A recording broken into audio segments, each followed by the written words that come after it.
Қайырлы күн, құрметті көрермендер. Бұл видеода сіздерге 2024 жылға арналған айыппұлдар көлемі туралы нақты айтатын боламын. Ең алдымен арнаға тіркеліп, қоңыраушаны басуды ұмытпаңыздар.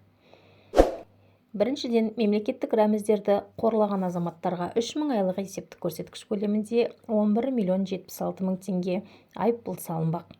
Екіншіден, көршілердің тыныштығын бұзып шулаған азаматтарға 18.460 теңге, ал бұл жағдай бір жыл ішінде қайталанған жағдайда 36.920 теңге айыппұл салынбақ.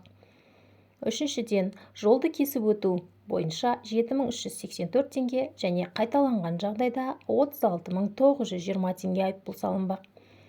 Төртіншіден, қоғамдық орындарда түкіру бойынша 18.460 теңге және де бұл жағдай қайталанған жағдайда 36.920 теңге айыппұл салынбақ.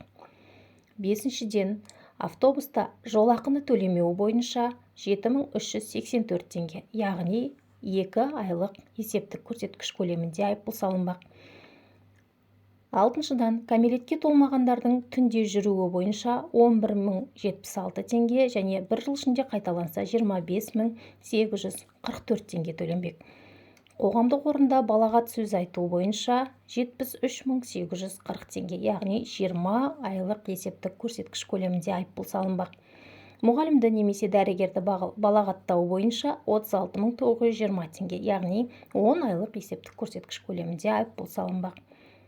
Ақпарат пайдалы болса, арнаға тіркелуді ұмытпаңыздар.